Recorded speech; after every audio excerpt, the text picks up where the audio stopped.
Welcome back to Rudy's Common Sense. The episode today is about the President of the United States' recent, extremely important, I would say critical trip to the Middle East. And we want to examine what did it achieve, and then maybe even more fundamentally, what was the decision-making behind doing it in the first place? This is a constant question that comes up with the Biden administration because it is more so than any administration I can think of. It seems to be one decision after another that, number one, seems to make no sense. Number two, seems to have no purpose that would help the United States. And three, very often seems to have a purpose that would help one of our enemies, challengers, or someone else. But seems to be almost diametrically opposed to the best interests of the United States. This trip is maybe the most recent example of it, not the only one. And the one played out on a world stage that once again seems to have made the United States look like a fool. I don't like my country looking foolish. Very hard not to when you have a president like this. Well, I mean, let's begin with the fact that several weeks before Biden left on his journey, which really was to beg Saudi Arabia to give him oil, so he could bring down the price of gasoline so he could get some Democrats elected in November, which is about, I think, as far as his thinking. And when we say his thinking, we have to assume the thinking of whatever brain trust he has around him, because I think most of us are convinced that he doesn't think. But somebody does, and somebody comes up with these ideas. And the people who come up with these ideas surely are not suffering from dementia or Alzheimer's or the kinds of things he's suffering from. So where do these ideas come from? Biden said a few weeks ago that Saudi Arabia would not spare any extra oil. He said that. He also, quite some time ago, made Saudi Arabia, singled them out really as an enemy by describing Mohammed bin Salman, who we'll call MBS, as a pariah, a murderer. Somehow he decided to try that case in the Biden court, which, as we know, doesn't have due process, right to counsel, or anything else. I mean, that's now. People are certainly entitled to an opinion about Mohammed bin Salman. I certainly have mine. But I wasn't a candidate for president of the United States, and he had to realize that he locked himself into a very, very difficult position, not just for himself, but for the United States of America. But maybe that, and I believe that comment was made, at the Democrat convention, I think, or around that time. Maybe that does illustrate exactly what Gates and Giuliani have been saying about him for many years. Gates, more famously, I would say, said that he never made a correct decision about foreign policy in his entire career.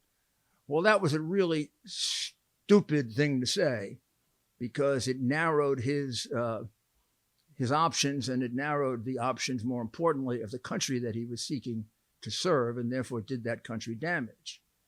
But of course, no one in the press pointed out, because they were emotionally all involved in it, that this was just yet one more indication of just how profoundly stupid Joe Biden is. That's Giuliani. I've told you he is the dumbest man I have ever met.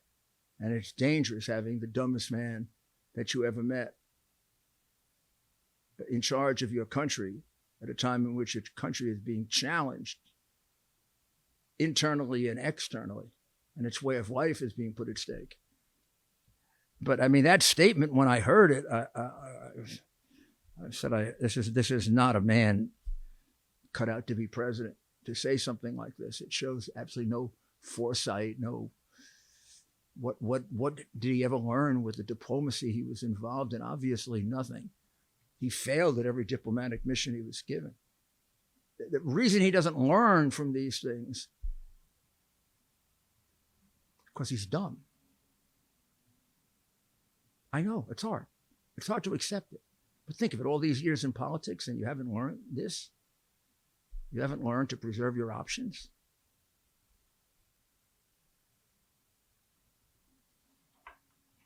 Well, he's up against it. His approval rating is somewhere in the 30s or something. It's the, or depending on the poll you're looking at, it's the worst approval rating a president has ever had since we've been taking polls. I think most people, except the most diehard Democrats, would agree that he's the worst president they can ever remember. Doesn't seem to make a right decision. I would ask you to communicate with Rudy's Giuliani CS.com, and in my little note box, give me an example of a correct decision that he's made that's helped this country. But he definitely needs the price of gasoline to go down. It has gone down a bit, but not really perceptibly. It's still over $4 a gallon. And as long as it remains there, and inflation keeps galloping ahead on every other front, he and his political party are in terrible condition for 2022. And it seems to be the only thing that motivates it. And of course, the traditional old approach to this, when we were dealing with the long lines and the Carter situation, and was to go to Saudi Arabia and beg them for more oil. And Saudi Arabia would always accommodate us because they were our ally. But the president and the people around the president haven't noticed that they have done everything they can do to alienate Saudi Arabia. Why they would presume that Saudi Arabia is now an ally of the Biden administration only underscores how unrealistic they are. Now, I'm not talking about Biden. I'm talking about whoever thinks for him, whoever decides for him, whoever has, remaining brain power to do things like that. You have to realize that Saudi Arabia has become very disillusioned with the United States, going back to the Obama administration that Biden was part of in making the agreement with Iran and in giving Iran hundreds of millions in cash, when everyone knows the only reason you'd give money in cash is so it's going to terrorists. I mean, there's no question that Obama funded the murder of Saudis, the murder of people around Yemen, the murder of people by Hezbollah, the murder of Americans. And why do they want cash? Well, the Saudis are very smart. The American press isn't, but the Saudis are. They wanted cash rather than a wire delivery, because that's how you deal with terrorists. And they are, after all, acknowledged to be, I'm talking about Iran, the biggest sponsor of terrorism. So now we've got an agreement to make Iran a nuclear power, which puts Saudi Arabia in fatal jeopardy. We've got Saudi Arabia being bailed out of their economic problems by Obama and Biden, and then the indignity of giving them cash, which is the lifeblood of terrorists. And terrorists are used to kill Saudis, as well as Israelis and Americans. And so that led to a very large extent to a reorganization of the Middle East.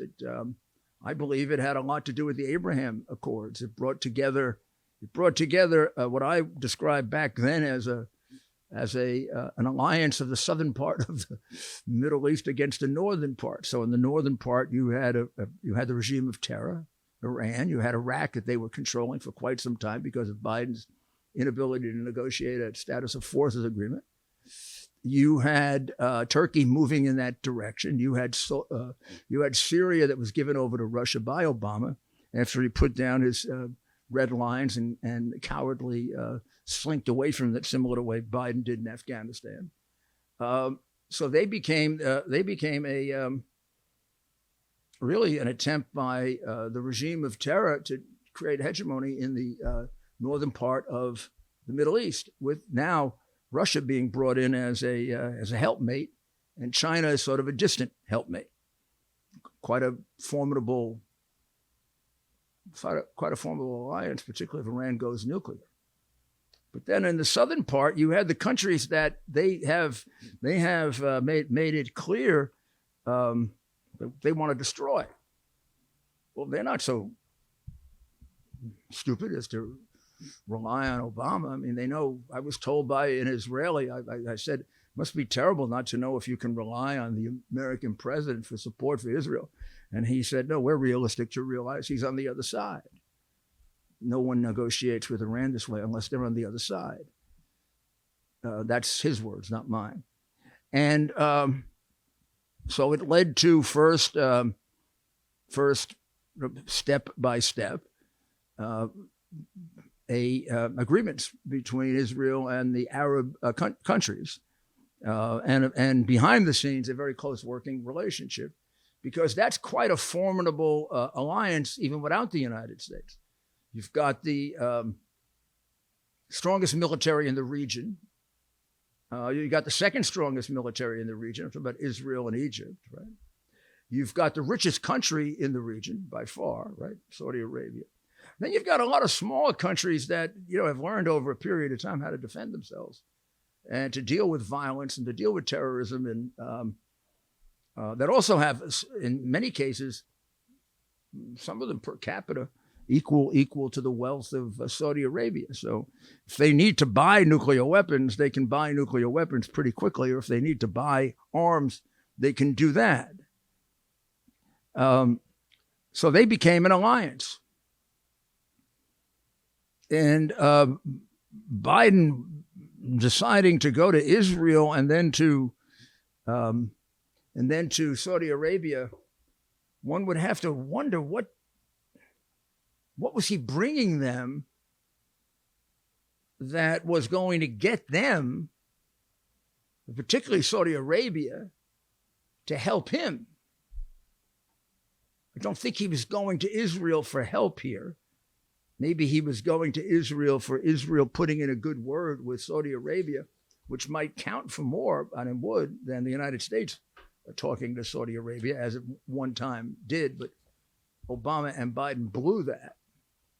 It's one of the many destructive things they've done to the United States that the crooked American press doesn't report to the American people. Well, we'll be back to this subject in a moment, but with the recent rulings from the Supreme Court, it's worth mentioning that these wins, didn't happen on their own. It took the support of companies like Patriot Mobile, who have passionately fought on behalf of the unborn and your constitutional rights. Patriot Mobile is America's only Christian conservative mobile phone provider. And they've been on the front lines fighting for our values. That's why Patriot Mobile is different from every other provider out there. Patriot Mobile has plans for almost any budget, and they offer the same nationwide coverage as all of the other providers, no matter how big or small they are.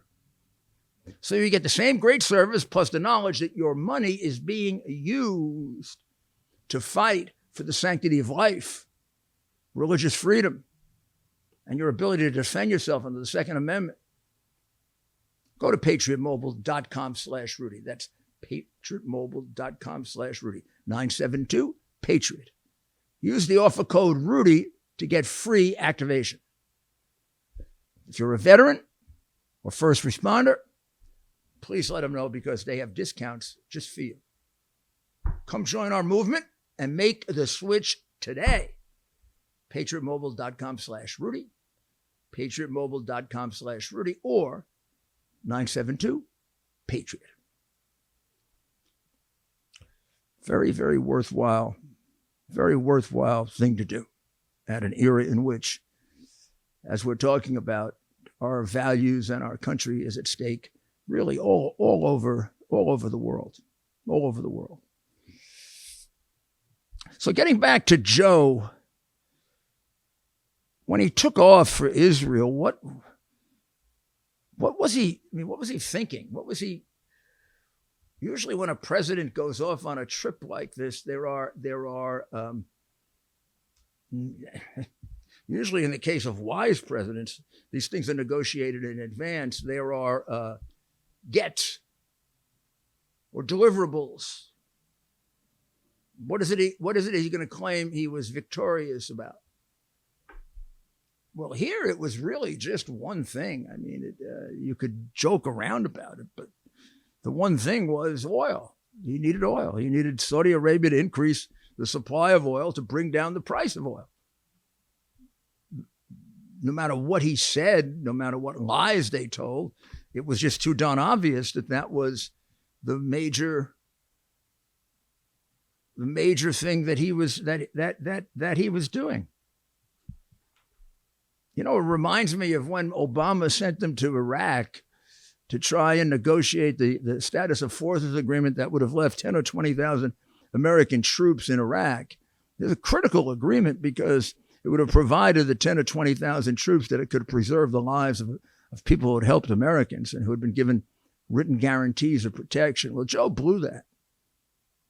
I mean, he's blown every negotiation he's ever been in. He blew the negotiations in China when Hunter walked out with a $1.5 billion guarantee. Well, he blew these negotiations. He couldn't figure out how to put enough pressure on the Iraqi government to give us a status of forces agreement. So we had to pull our troops out. A lot of people died. America broke its word. Not the first time. I mean, actually, maybe the first time. He did it himself in Afghanistan. What a horrible president. Not a very good man either. Well, Joe walked away from Iraq and doesn't seem to have counted all the people that died as a result of his well-known, worldwide known incompetence. What did Gates say? He never got a foreign policy decision right. And what did Giuliani say? He's the dumbest man I ever met. These are very big tasks to give to a dumb man, and a corrupt man at that. But James did pick up a part of a $1.5 billion housing deal in Iraq, which of course has been covered up, but it's in the hard drive.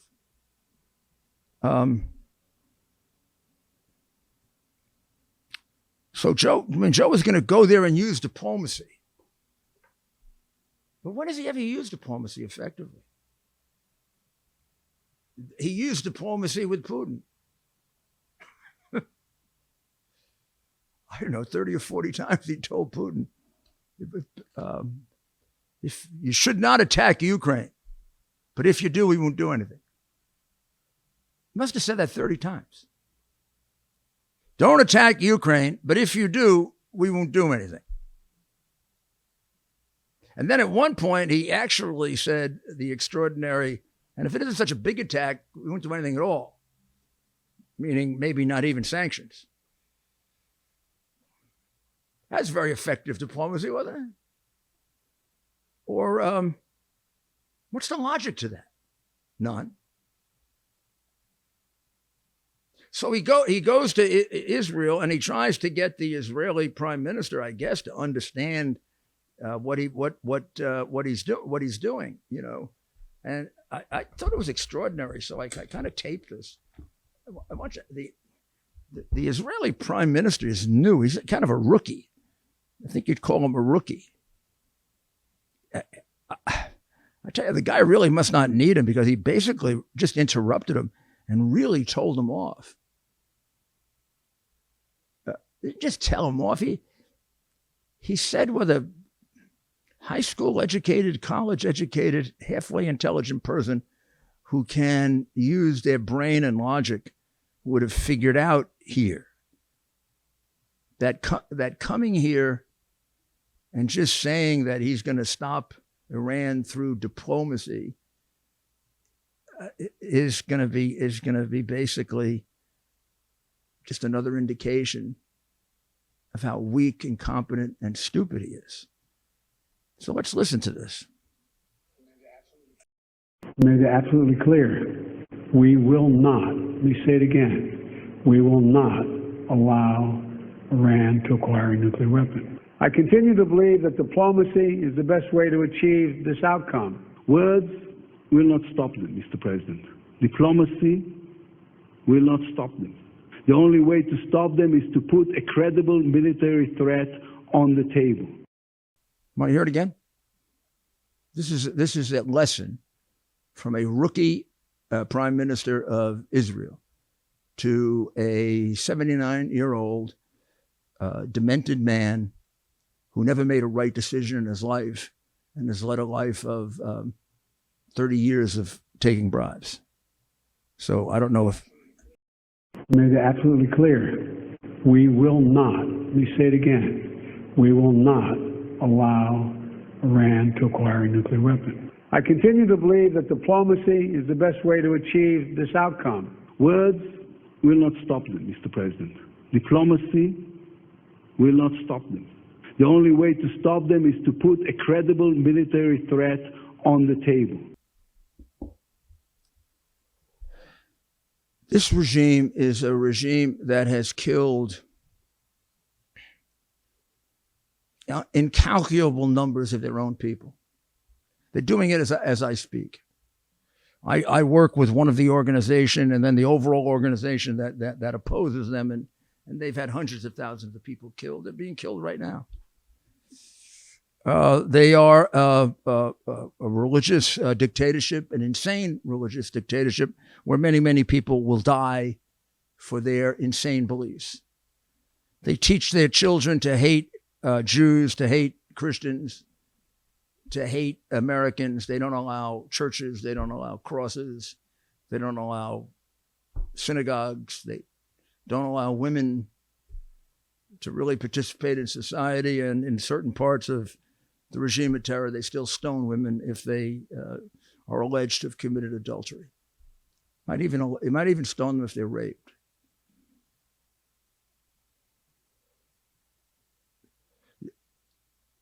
Wasn't what he said about diplomacy just plain stupid? You're going to conduct diplomacy with the Ayatollah? I know Kerry tells him this, but you know there's something wrong with Kerry. Something wrong with the whole political party. I don't know why they're in love with Iran. I don't get it.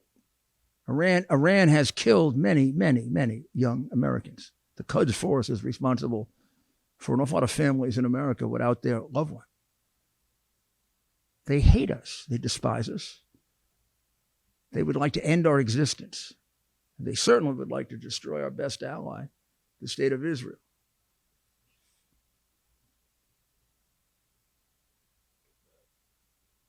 How can an intelligent person listen to that conversation and not say, how embarrassing that an American president has to be lectured to by the prime minister of Israel on something that anyone with common sense would know, that when you deal with evil people, diplomacy doesn't work, only force works. He was saying something that is time immemorial. I mean, this is the battle between Biden when he was a stupid young man and Ronald Reagan. He opposed all the things that Reagan did. He opposed Star Wars, he opposed, which is now the Iron Dome. If Biden had had his way, all those Israelis would have died because there would have been no defense against the missiles. It was impossible to have a defense against the missiles. At least Biden's limited mind wasn't able to contemplate the fact that a faster and smarter missile can catch a missile that isn't as fast and smart and knock it down just like it can a plane. And it did it pretty damn well during the two attacks. I mean, that Iron Dome comes from Ronald Reagan. I have a letter to that effect from the prime minister to Mrs. Reagan about how many Israelis' lives were saved because of Ronald Reagan's insistence on that. And I guess you could say, had Biden been prevailed there, that would have been another group of people that would have died as a result of his total incompetence and stupidity. But he goes to see the man that he accused of being a pariah, a murderer, and a man who, with the flow of history over the last several years, whose country, forget your own personal insult to the man, whose country you have alienated enormously by strengthening the country that wants to destroy them. Oh, and this hatred between Iran and Saudi Arabia is much deeper even than with Israel. But I wouldn't expect that Biden, who virtually, cheated his way through school, would know this. Don't know that he reads, but the conflict between Saudi Arabia and Iran is much older than with Israel. It goes back to pre-Muslim even. It goes back to Persian and Arab, and the hatred's there, and the war is there. And then all of a sudden, the division over the successor of Muhammad divided the Muslim community very, very deeply, and the northern part, the Persian part, became Shiite, and the main part, the largest part, became Sunni. And the leaders of the Sunnis were Saudi Arabia, and the leaders of the Shiites were the Persian Empire, were Iran, and then ultimately the Ayatollah. And that hatred is deep, deep, deep, deep. So a country like the United States, which appears to be dealing extremely irresponsibly with Iran, with the regime of terror, has to be a tremendous worry to any person responsible for the safety of Saudi Arabia. It's a tremendous worry to the Prime Minister of Israel, which is why I think he had the courage to basically school a president of the United States. But Joe went there, and then first there was the silly, sophomoric, childish, and immature discussion about whether he should shake hands or fist pump or not shake hands, or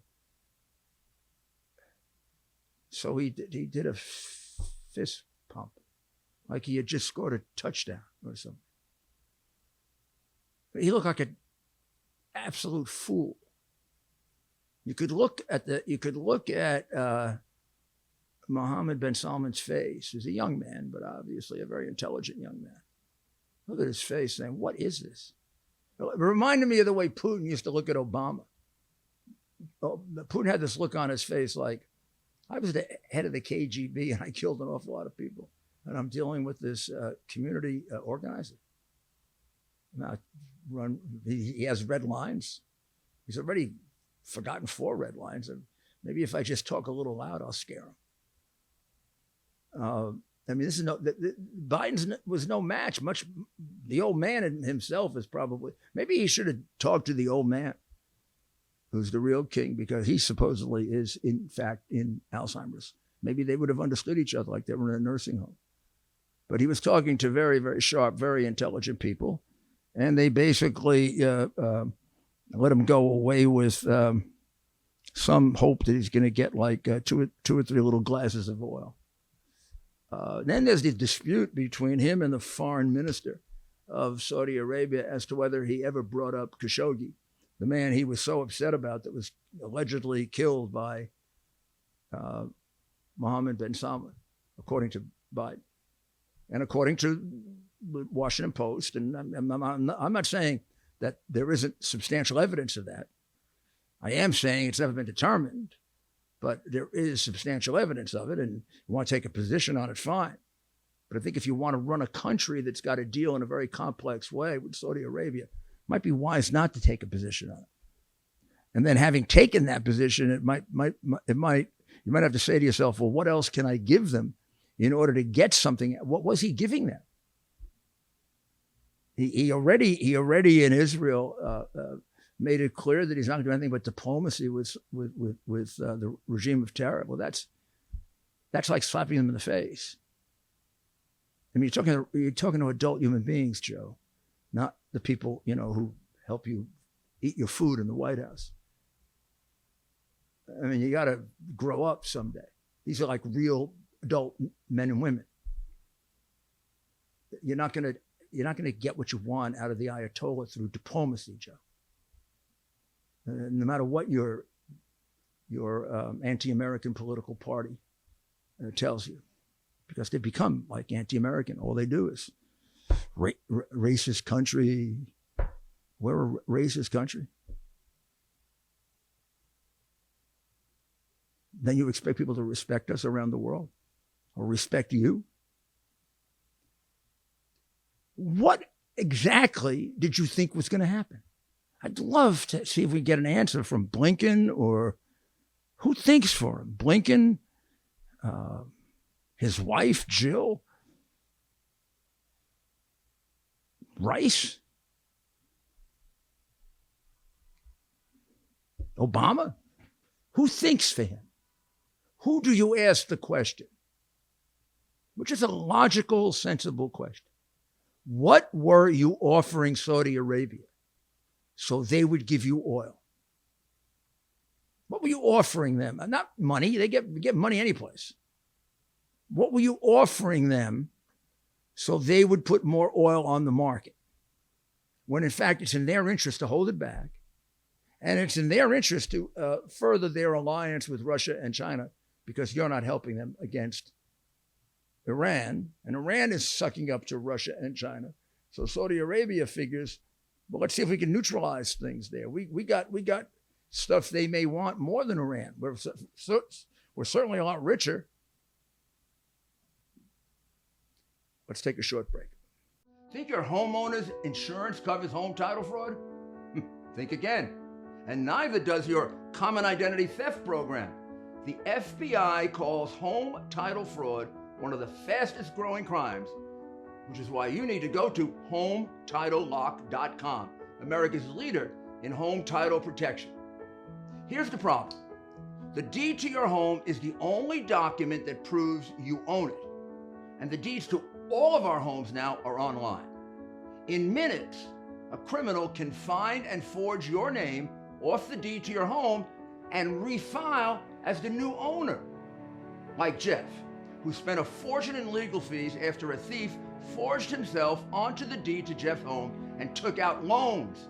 Jeff didn't have home title lock then. He does now. Or Deborah, who thought our common identity theft service would protect her. Then a criminal got onto the deed to a home and had her evicted. Deborah has home title lock now. HomeTitleLock.com is your peace of mind, and the deed to your home is protected. Visit HomeTitleLock.com. HomeTitleLock.com. Well, I think you've gotten the point, and it leaves us here with the conclusion, and a very sad one, that we don't know why he did this. This is another one of the Biden things that makes no sense. There is no good answer to why did he go there. Why, before he went there, didn't some intelligent person in his administration say, Mr. President, what are you going to offer Saudi Arabia so they give you the oil that you're seeking, so you don't make a fool out of yourself and go there and get nothing? Basically get told, go pound sand.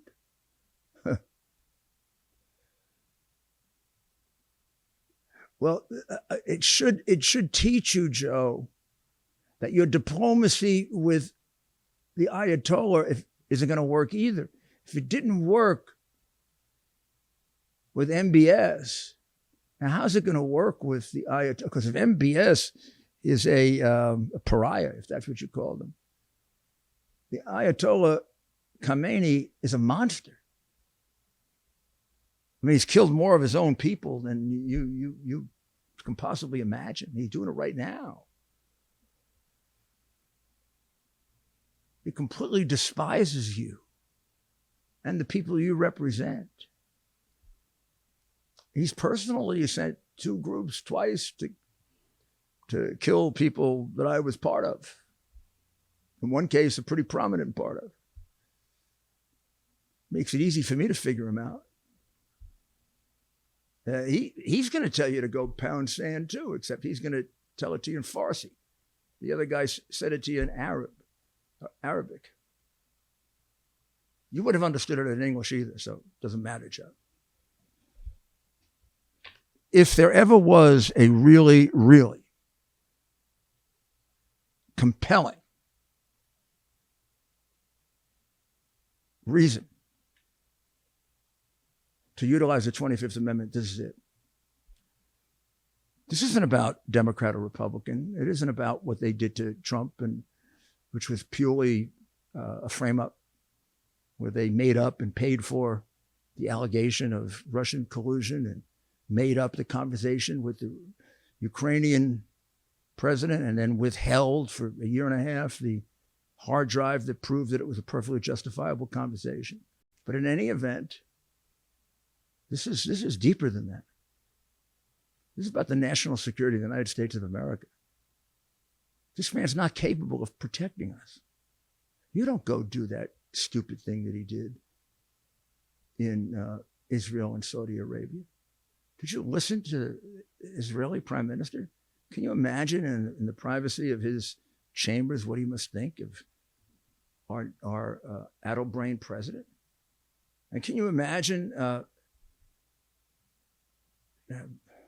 Mohammed bin Salman and the Saudis dealing with him, and he's coming there after having humiliated them and called them all kinds of names, and then also empowered their worst foe who could destroy them, and coming there and asking for help and not offering anything.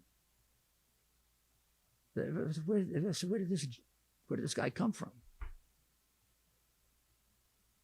That's why he should be removed. I don't care about Kamala Harris or how bad is she, and we'll find out. The 25th Amendment says if you're incompetent, you go. We might as well not have it. We might as well not have a 25th Amendment. This will become a precedent that we never. If we can't do it now, with the evidence that we have of this man's disability, we're never going to do it. Or when we do it, we'll do it out of political spite and make it up. Is that what we've become?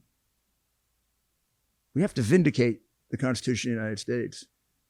And this man should be removed because the actions that he's taking, beyond everything else, political philosophy, everything else, the actions that he's taking are the actions of a sick man who is incapable of logically analyzing what's in the best interest of the United States. And when he can't do that, he has to be removed as president. If you're a patriot, you'll remove him. And you'll just believe in the Constitution. I know people will say, well, Kamala Harris will be worse. I don't know that. I do know what the Constitution tells me. It tells me if a president is incompetent, he should be removed. Well, I don't think there's ever going to be a president as incompetent as this. If we can't remove him, boy, we're stuck. Well, thank you very, very much for listening, and we'll be back. Could have used another 10 examples. But I think this one on the world stage with something so important as this probably illustrates just the price that we're paying for having a president who suffers from a mental illness in the White House. Well, thank you. God bless you. God bless the United States of America.